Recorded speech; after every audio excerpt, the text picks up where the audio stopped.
ए प्यार कल परसो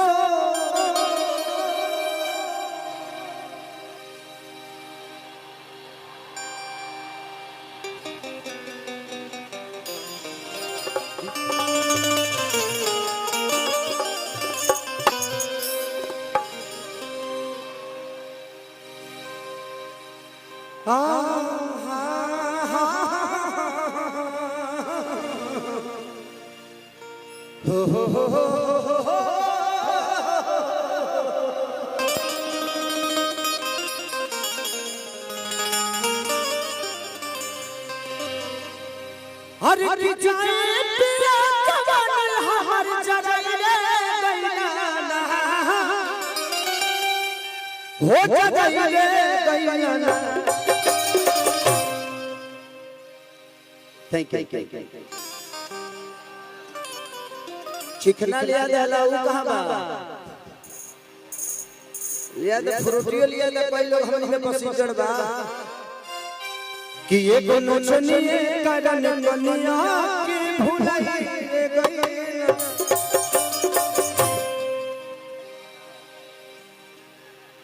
नहीं वही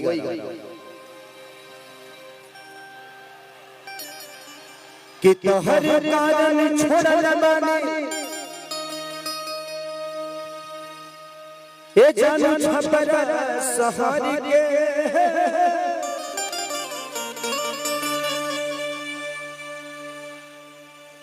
कि तोहरा लग याद खाती छोड़ल बानी घर के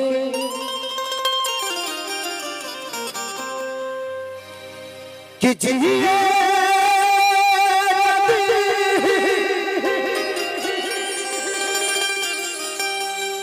ए जानी कहाँ हो जुदाई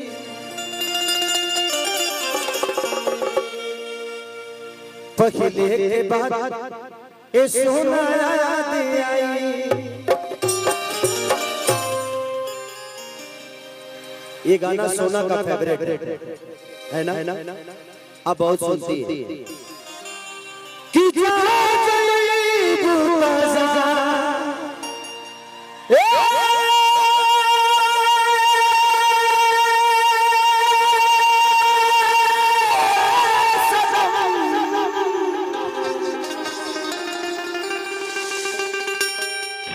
एक बार लाइट फ्लैश चलाइए तो आप सब लोग अपने मोबाइल में फ्लैश सारे चला दो। लव यू सारे लोग जवाब दो। अरे दिल सब चला दो। लगना चाहिए कि आज इस धरती पे दीपावली मन रहा है ना। इतने सारे आर्टिस्ट, इतने सारे कलाकार, शिल्पी राज, विजय चौहान, हमारे कल्लू बाबा से लेकर डिम्पल सिंह से सोना सिंह, जितने भी कलाकार हैं सब आपके दिल के धड़कन है। सब लोग आपके प्यार के लिए आए कि जा चली बूता जा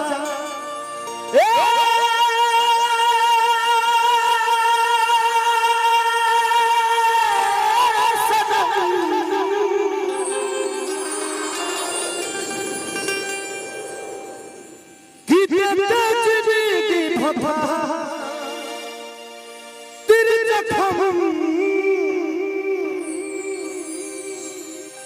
कि जन सोचा हमारा बार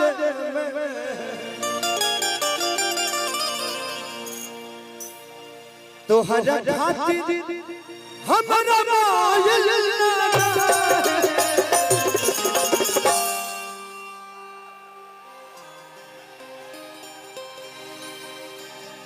ए प्यार कल परसो